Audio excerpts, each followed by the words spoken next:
to like go through some of the basic programming logics for any new teams.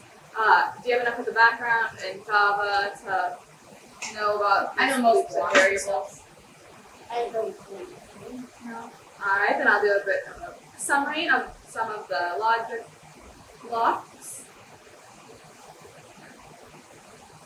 Alright, so over here you have all of your different categories, and if you go under loops, we'll start there. You've got, some pretty self-explanatory loops here. You got the repeat, like a certain number of times, so that you just, if you want the robot to do something, you have a repeat. But what can also be helpful here is if you combine the repeat for a number of times with a variable, like an int variable. Like for instance, last year you had that 3-tier tower alliance hub, that's what it's called. And with the alliance hub, when you're dropping off something at like the bottom or the middle or the top layer, you might need to move like an extra inch or two forward. So what you can do is you can early in your program assign, count a number, and then you just repeat for that number of times. So that would be a little bit helpful. And then your do would be like, go forward a little bit or something. And then there's also the repeat while. And with the repeat while, you will need to give it some type of condition.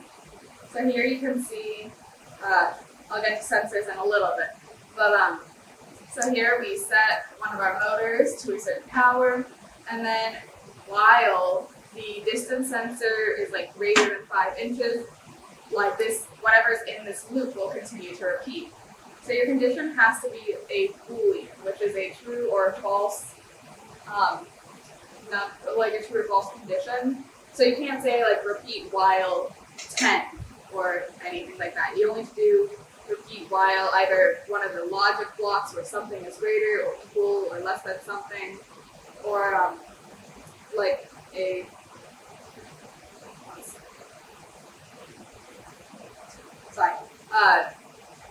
some of the sensors have a Boolean too, like the touch sensor has a Boolean for whether or not it's being pressed. So that's the repeat while. You need to use true or false, and you must insert a condition. And then I'm not going to go over lists. That's a little complicated for a beginner one. But the last one is the equivalent of a for loop in Java. And for loops. So that basically it's kind of like the same as the repeat a number of times. Like if you just say from like 0 to 10 or from 1 to 10, and then you have something in here, that's basically the same as saying repeat 10 times. But what you can do with the for loops or the count with I loops is you can use this variable I in the whatever is within the code, because I will increase every time you go through the program, which could be helpful for some things. I haven't personally found much of a use for it, but if you want a variable that's counting within the loop, then you'll use this block, and you can even have it count by like 2s or 3s or 4s to like skip over those numbers. I have a question. So on your for loop there, from 1 to 10, depending on languages, some languages will hit the 10 and perform the loop, and other languages will hit the 10 and not perform the loop. Which one does this do? Do you know? I actually don't, but what we can do here, No worries. I don't need this yet. No, it's. I don't want to derail you. I was just curious. Okay, well, what you can do there to test that We'll test it later. Yeah, is to do a telemetry block and just have it print out or update with I, and then see if the last number is a 9 or a 10. Exactly. I would imagine that it counts through 10, like including the 10th lunar phase. Thank you. Okay, so then on to logic blocks. These can be a little bit more tricky to think about in your head. So the main one that you would be using here is these if blocks, and these are all the same block. You can just add additional, clicking on this little settings, you can continue to add extra blocks to make it into those other ones that were in the logic category. So what you do with if blocks, on else too, is this is another one where you must have a conditional and it has to be a Boolean, a true or false statement. So you can say, if the touch sensor is pushed in, or if a certain distance is greater or less than 5, or like greater or less than 5. So once you have your Boolean here, you'll add some type of like action block. So you can say, for instance, set the power of your motor to 1 if the touch sensor is pressed, and if the else is when this condition is false. So do will run if this condition here is true, and if it's false, then say we would set lazy Susan to power to 0.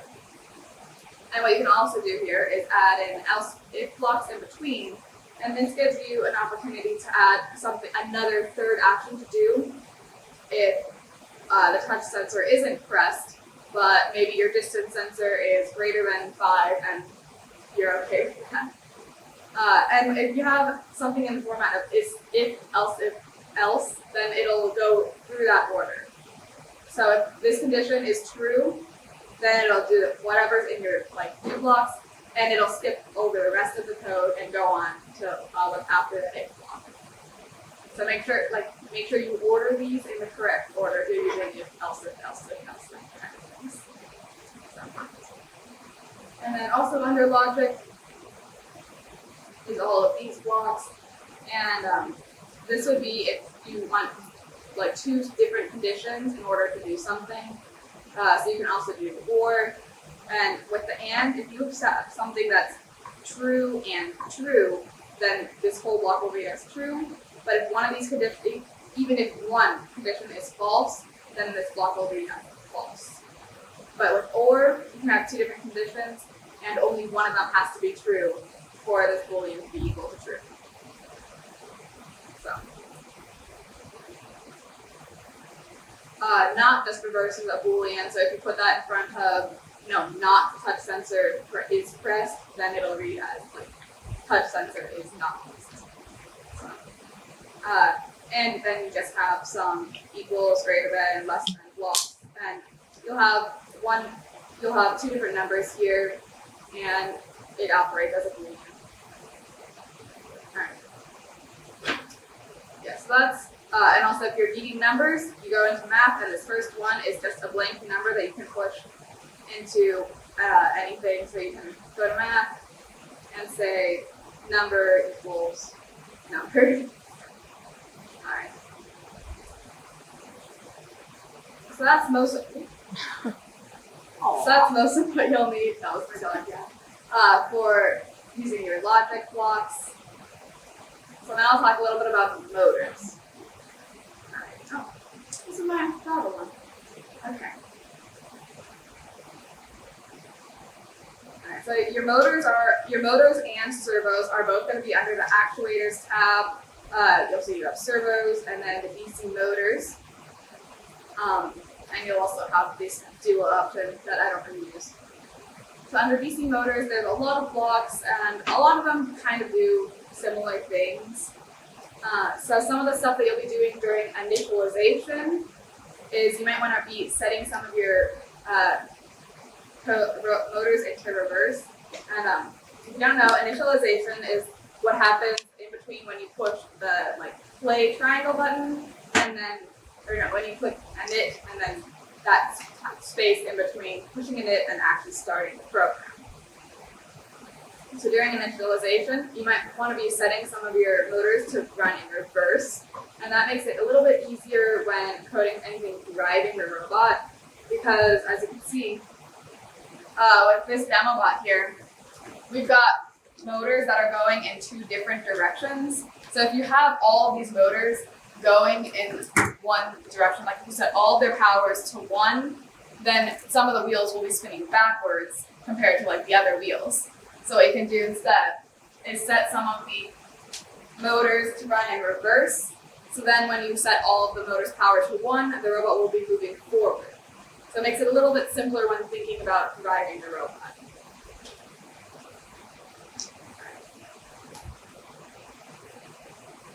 And then another initialization block would be setting the zero power behavior.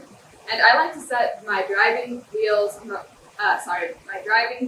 zero power behavior to brake, because that means that when you're having a ride program or even an autonomous program and you have your motors go forward for some portion of time or encoders, however you're keeping track of that, when you set them back to zero, the motors will stop instantly, versus when you have the zero power behavior float, what happens is that the motors are stuck, they don't get any power anymore, but they're still able to rotate, which means that you can have your robot go extra distance or even turn a little bit if you have the weight not exactly portioned in the center.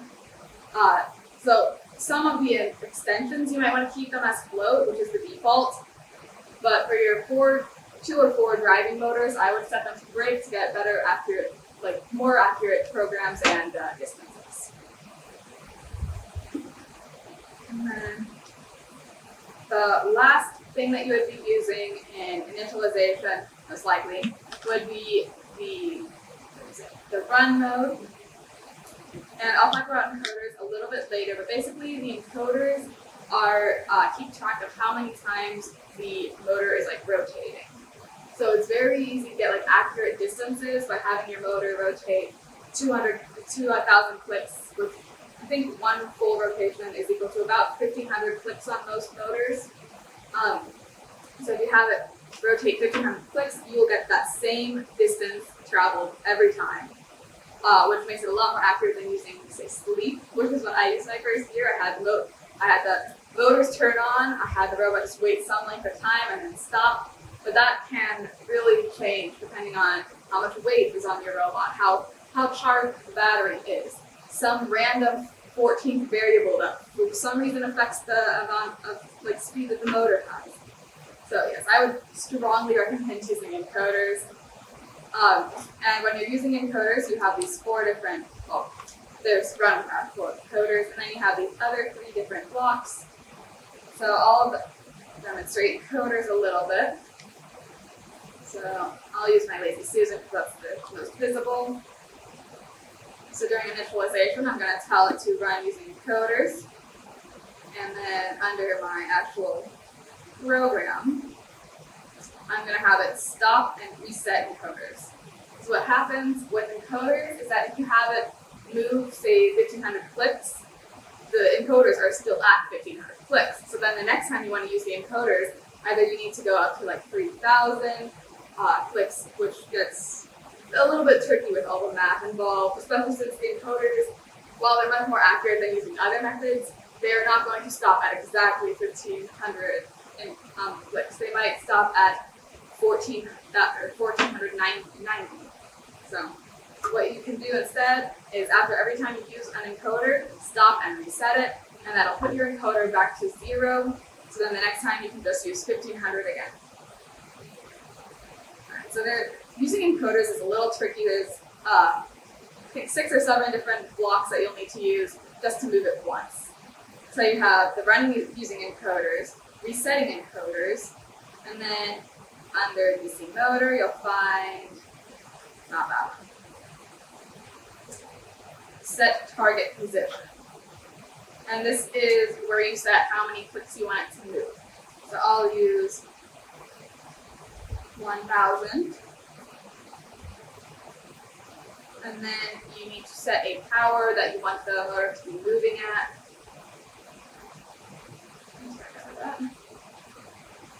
So I'll have it move at, say, half power. And then also I'll go over this real quick. The power block is just what makes your motors actually move. You can put in any number between -1 and 1. Anything negative will go in the opposite direction as a positive value. So yeah, I would normally not recommend using anything for long periods of time over about 90% because that can help wear out the motors a little faster. So you reset the encoders, set your position, start power, and then you'll need to use one of those while loops. And the condition for the while loop will be when the motor is busy. And make sure you select the right motor. So what this will do is, I forgot one more block. Before that, you will have it run to position. So when you have the run to position block, that is going to tell the robot that your motor is actively moving and trying to reach this target position at whatever power you're going at. So if you call the is busy, when it's still not quite at that target position, it'll read as busy. So basically this will repeat until it's at the 1000 ticks, and then we don't need to have anything in the while block. But what you'll have after it is setting the power to 0. So just to go over it one more time, we have the encoder set to 0, we give it a number to reach, we give it a power to move at, we tell it to run it until it reaches the target position, and then while it's running, we let it run, and then we stop the power. Show you this quick. So this is the Lazy Susan. We start it, and then it stops on its own.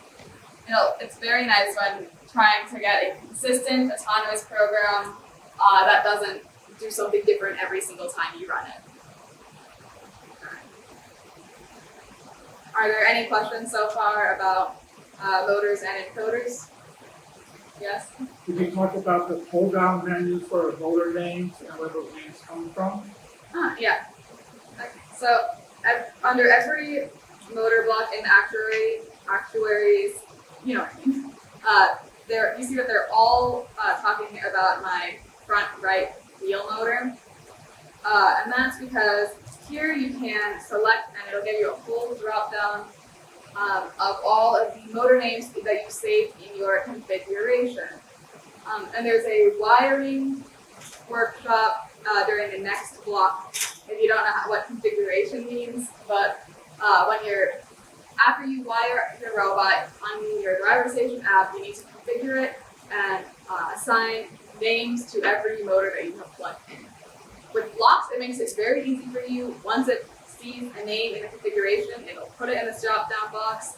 If you're using Java, you have to manually assign everything, which is an extra step that can be easily messed up if you add an extra space or don't capitalize right.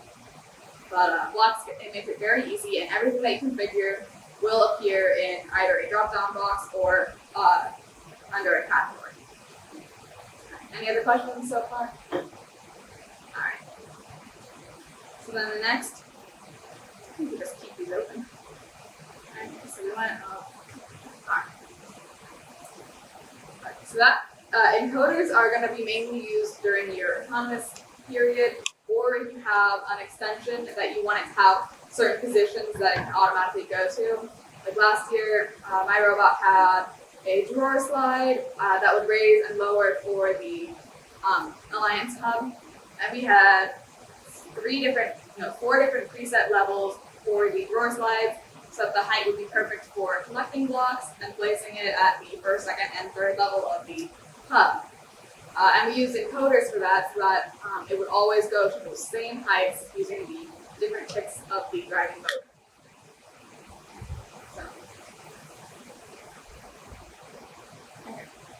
During the driving period, though, for your main 4 driving wheels, you're going to probably want to assign them a power related to the gamepad. So under gamepad, there's many blocks.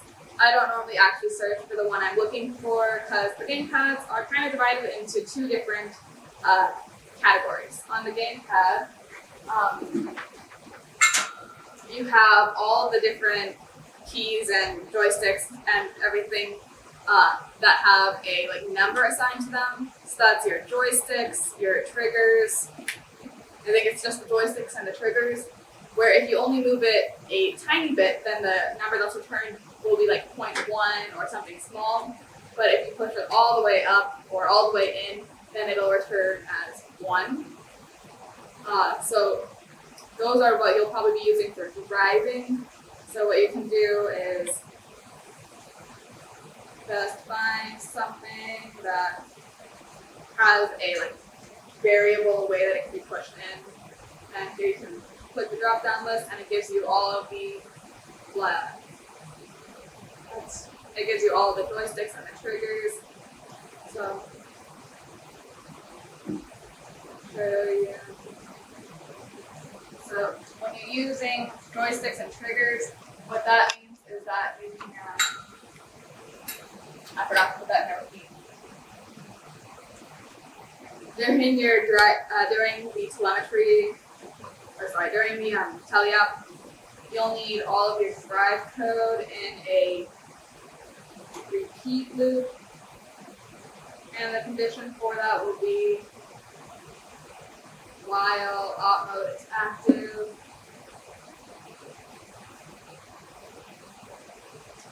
Where is while op mode is active?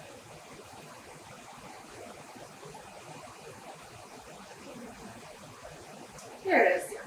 So repeat while op mode is active.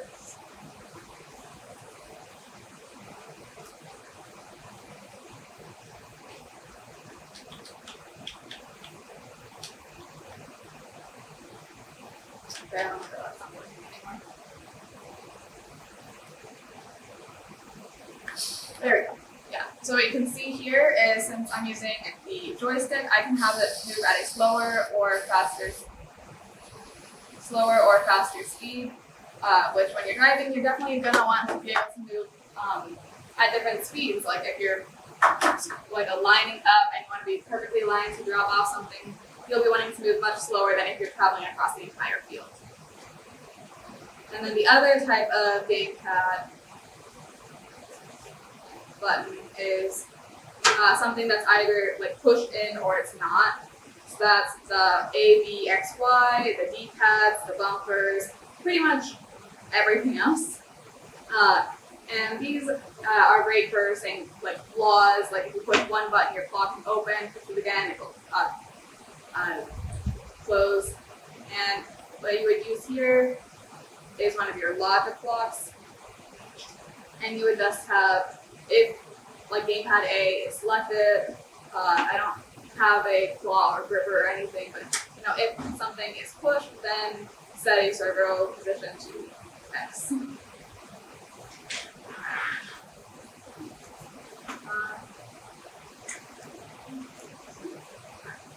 Yeah, so then speaking of servos, servos, if you don't know, are basically motors but smaller. And there's two different types of servos that you can program. There's continuous rotation servos, which are what they sound like. They can rotate in like a continuous direction for as long as you want them to. They really are just smaller motors. And then there's a normal servo, which only has 180 degrees of rotation. So you can't have it like rotate in a circle for spinners or anything. You need it more for grippers. And with the with the normal servos, you will be setting positions to them versus setting a speed to a continuous rotation servo. So on that Lazy Susan, I have a servo. So I can show you here. Servos basically have their own like encoders built in.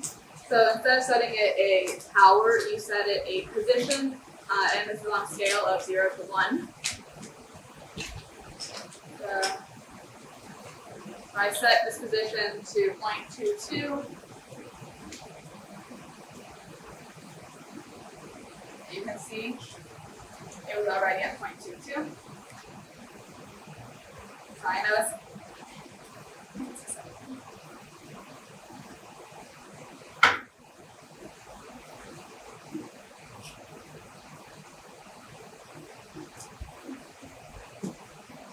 basically with the servos, you will find your two or three values that you want the positions to alternate between. And here would be where you would use your logic blocks and have a, say like an if else. And what you can do here is you can have if like gamepad A is pushed in, and then you can have it go to your one position, and if gamepad B is pushed in, have it go to a different position, and then it'll just always be in the exact right position that you want. And with servos, be sure you're not having them lift anything that's heavier than around 2 pounds, because they're very delicate and you can easily kind of like ruin them fast. We've done that with many servos. Question? So for servos, like you talked with encoders, you want to periodically reset them to 0. Do you need to do that with servos at all, ever? No, with servos, they're actually kind of annoying like that. You can't reset where those 180 degrees of rotation are. So when you're attaching your gripper to the servo, you need to make sure that those that the open and closed positions are within that 180 degrees of rotation. Because like we've done it before, where we attach the gripper in a way that setting it to the like close, like the most closed position is still like that, because the 180 degrees rotation just like aren't aligned properly for what we want it to do. Gotcha. Thank you. And there's also, if you're getting a Go Build a servo, which we like because there's many different types of servos, it'll come with a servo programmer. Because Go Build a servos are actually dual mode. You can set them either as a continuous rotation servo or as a regular servo. And using this programmer, you'll flip a switch to set it between continuous or servo. And then these buttons down here allow you to test whatever you're assembling before actually, attaching it and programming it to the robot. So if you're using a servo, you can, using these buttons, go to the both ends of the range of rotation and make sure that your gripper is being attached correctly. Any other questions on that? Then the next most important thing that you're using in programming are sensors. And sensors are, again, going to be almost exclusively used during your autonomous period. And that's, again, a very specialized sensor. Like I know Spare Parts had a weight or magnet sensor or something last year. And those you can use during driver, but these 3 or these 4 are going to mostly be used during autonomous. Stop doing that. Okay. So sensors have their own category here, and every type of sensor that you have configured will pop up. I'm going to start with, real quick, I'll just show you the touch sensor because that one's very simple. You only have one block, and it's whether or not the touch sensor is pressed. And actually, it's only if the touch sensor is pressed. So this block here is a Boolean. It's a quick demonstration.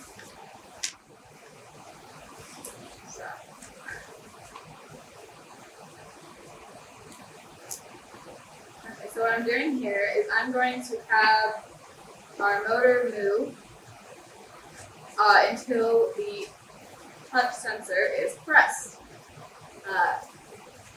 So here you have the code, and I'm going to set the power to some number, and then while the touch sensor is not pressed, nothing will happen. But once the touch sensor is pressed, then the robot will break out of this loop and go on to the next block, which is setting the power to 0. And here's what the touch sensor looks like. I didn't actually attach it to anything, but it's just a little white button. I did not hit save. But yeah, you gotta make sure you hit save with blocks and with Java, because it's happened to me before where I do programming and I'm wondering why nothing is improving in the program. See, push button stops. And the button also lights up with this blue light, which can be helpful to see if your touch sensor is actually hitting the wall or game object or whatever you want it to touch. So yeah, that's probably the simplest sensor you'll find. And it's probably not something you're gonna be using much because the main thing I can see wanting to use the touch sensor for is hitting a wall. But if you do that, then you're either gonna be moving very slowly so as not to run into the wall, or you will be running into the wall, which can damage the field and your robot and even get you penalties. So instead of using the touch sensor, I would recommend using a distance sensor, which it's what it sounds like. It'll give you the distance away from the nearest object. So we last year had 3 or 4 different distance sensors on our robot. Actually, we had one in the front, the back, and on the right side. And that meant that basically from anywhere on the field, we could figure out where we are using just 2 of the sensors to see how far away we were from the back wall and the right wall, or the front wall. And these make it a lot easier for detecting like when you're about to hit the wall. So instead of moving until the touch sensor hits the wall, you can move until you're 3 inches from the wall, which is probably better for both your robot and the score of your penalties. Alright, so the distance sensor returns a double, which a double is not a Boolean, so you'll see it will not let me attach it to this while block. What you instead have to do is go down to logic and grab one of these equal, greater, or less than blocks. And my condition will be, while the distance sensor is, change the unit here, is greater than 5 centimeters away, do nothing. And then once something gets within 5 centimeters of it, it will stop. So I'll hit save. I'm going to quickly move this back over so that I don't ruin that cord.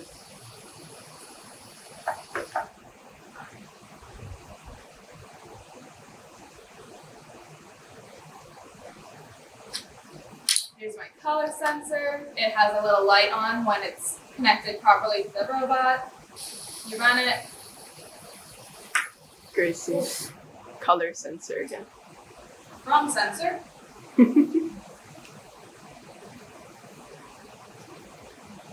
Yeah, and that happens to me more than you think. Especially when you're working with 4 different distance sensors. It's not that uncommon to put in the wrong sensor. So it's moving, and then it stops. And as you can see, I also changed the power to -1, so it went in the opposite direction. Yeah, so distance sensor is probably the sensor I use the most, other than encoders and the IMU, which I'll talk about in a minute. And then the third sensor that comes pretty standard is the color sensor.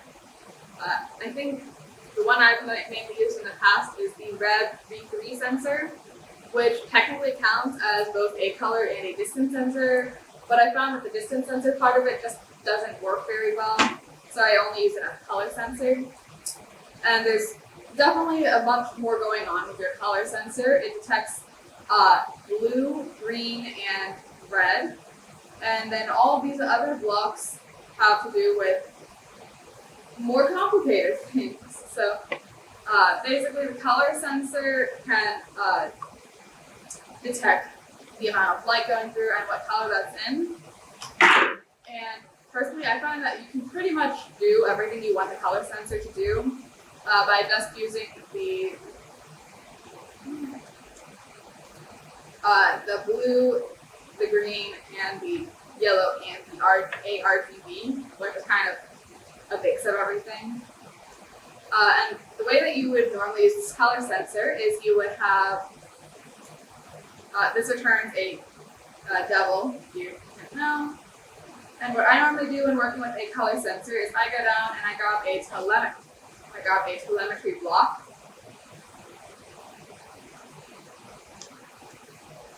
Get rid of that. Sorry. Okay. So you would use these for detecting mostly probably the tape colors that are on the field. Maybe if there's a game object that is red or blue, you would use it for that as well. But what I would use here is I would use my color sensor and have it return the value blue and red and green and all those different colors you want into your telemetry. If you didn't know, the telemetry is going to print whatever you tell it to on your driver station app while the program is running. So you'll do a telemetry, add data, and then update the telemetry, and that'll continuously update the stream of information going to your driver hub or phone, which comes very useful when doing stuff like this, where you want to see what different colors there are. I'm not going to demonstrate this because it would show very small, but this will basically continuously tell you how much blue is being returned to your color sensor, and you can also do red and green. And these numbers are going to be most likely very large if you're detecting something red. So once you have your value that tells you, okay, the robot is like detecting the thing we want it to, you would go and grab a logic. You can use one of these. And say that in order to detect the blue tape, your color sensor should be reading more than 400 for blue. Then you would use this logic block, just tell it to turn it into a Boolean. So now, whenever this block is true, you know that the robot is detecting the blue color. And you can use this with the repeat while blocks like I was showing you earlier with touch and distance sensor for going forward until your color sensor detects a piece of tape on the floor. And again, personally, I would prefer using a distance sensor or encoders to using color sensors because they're just, in general, not consistent and accurate. Every field is going to be in a different location, and every different location is going to have different amounts of light, and different amounts of light affects how your color sensor reads the different colors. So it's going to have to be calibrated basically anytime you go to a new place, or even if you're practicing at a different time of day, if you have windows in your space. So there's just a lot of variables that can affect the color sensor. So I would not recommend using it unless there's a specific reason that the color sensor is like what needs to be working. And then the most complicated sensor is the IMU sensor. It's kind of and then since we're running a little bit low on time, and since this is just a very complicated sensor, I'm just going to point you toward this sample program that Blocks already has. And what's nice about both Blocks and Java is that you have this whole list of sample programs you can use. Most of them you probably won't want to use, but some of them, like the TensorFlow programs and the IMU program, can definitely come in handy. TensorFlow is another more advanced programming set. It's kind of a sensor, but basically what you do there is you add a camera to your robot, and then you give the camera a algorithm basically, and it'll detect different objects on the field. And they just released last year a website where you can go and train your own model to recognize like your specific game object. And because in the past it only detected what first like released, so it would only detect your blocks and your balls. But as of now, you can program it to detect any object that you want it to, and like where it is in relation to the camera. Which that's pretty handy. There's a ton of tutorials up on the P3 YouTube channel that can help you use TensorFlow. And I'll also be pushing on the P3 YouTube channel more detailed videos covering everything I've gone over today. Those will be up in the next couple weeks. But anyway, the IMU sensor. And the IMU sensor is pre-built into every Rev hub, every Rev control and expansion hub. And what the IMU sensor does is, I know you did FLL, it acts pretty similar to the gyro sensor, in that it detects the orientation of the control hub in 3 different axes. So that's mostly going to be used during turning your robot and making sure your robot is driving in a straight line. Those are what I've used the IMU for in the past. You can give it a number of degrees and tell your robot to turn 90 degrees. It's a little bit more complicated with that when coding. But basically, you can make your robot turn exactly 90 degrees or go exactly in a straight line, which if you combine that with encoders and the distance sensor, you can get a program that travels in the exact same path every single time you run it. and it just makes your program very consistent. The problem is, as you can see by this sample program, it's a very complicated sensor to use. So the IMU, you basically set it as a new parameters, and then you have to give it all the parameters you want it to use. Here we're setting it to be using degrees. We're setting the acceleration, you can also detect acceleration, to be meters per second. And you initialize it using those parameters you just set. And that's all the initialization code.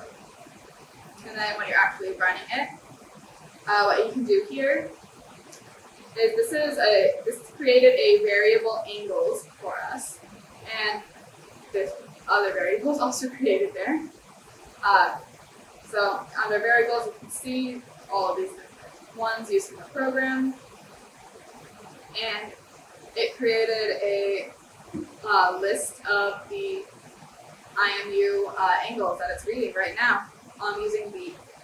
It's going to show you the angles in a list ordered in the z-axis, the y-axis, and the x-axis using degrees. And this will repeat every single time. This will be on a constant loop and constantly updating using this repeat while. And there's gravity. That one's not that necessary. And then this just prints the angles, the rotation around the z, y, and x axis. And the way that you call the angles is a little tricky. So here you see we set the angles to the get angular orientation, and then down here you use the orientation and that first angle because the angles are going to be in this order, so z, y, x. So you're getting the first angle from the orientation angles gives you the z-axis. And yeah, as you can see, it's just a very complicated sensor. All of the blocks for it are going to be under the IMU and the IMU parameters categories.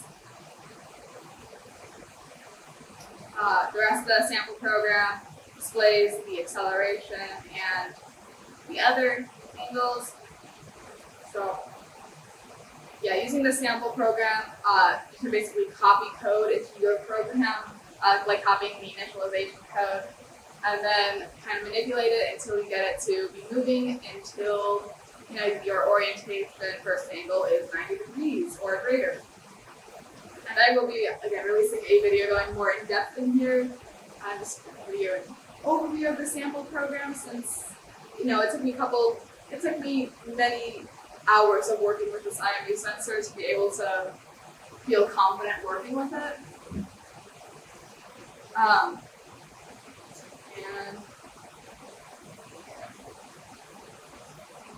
So here's what the sample program tells you. It tells you all of the degrees, and the degrees will automatically update whenever you move the robot.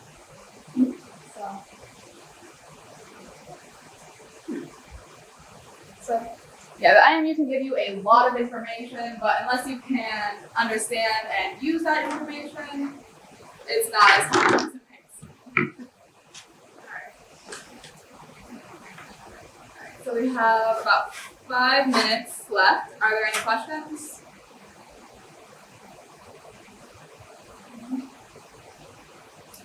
Anything specific to your team that you would want to ask? Or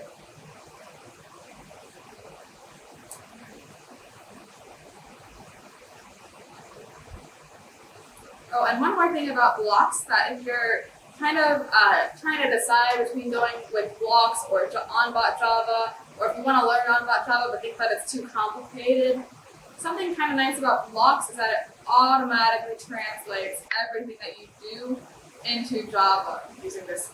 You'll just click on this box that says Show Java, and it basically gives you the equivalent Java line of code to every block.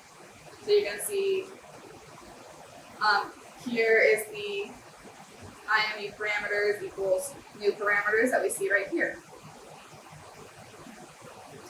And I'm definitely not saying that you should use Java, because I personally think that most of what you can do in on-bot Java can easily be replicated in blocks. It's just a matter of preference and whether or not you want to have like all of your options set aside. Because it is kind of nice to be able to think like, oh, I don't quite remember exactly what's going to do encoders, but if you go over to encoders, you can kind of see all of the blocks that are related to encoders, and then just pick one. Versus in Java, you kind of need to have a firmer understanding and like what is available to you to use. So. And one more note about using encoders, which they'll be going over this in the wiring workshop later today. But depending on what brand of motors you're using, the way that you're going to be setting up your encoders might be different. My team has used Joebotics encoders for pretty much always. And with the Joebotics, you'll wire the robot as normal. Okay, this is a horrible wire stuff. But you'll basically plug in all of your motors, and then you have your separate encoder cable, and one end will be plugged into a port that is on the robot, on that motor, and then the other end is going to be plugged into the second port that's right next to your motor port. So on the hubs, if you've ever noticed in the past, you have your 4 slots for the actual like motor cable, and then behind and slightly to the side of all of those is a skinnier port that's designed for encoder cables. So you can kind of see the 2 different ports. I don't know how small it is from where you're sitting. So you just need to make sure that your encoders are like properly aligned to the like corresponding motor, because it's happened to us in the past where we accidentally assign the wrong encoder to the wrong motor, which can be kind of tricky to figure out if you're just thinking that your program is wrong for some reason. And I think the same thing happens with never rest motors and rev motors. I'm not entirely sure how their encoders work, but I know with some of the Tetrix motors, you need to get like a whole nother thing that attaches to the axle of the motor to identify it. So it's just, yeah, some changes.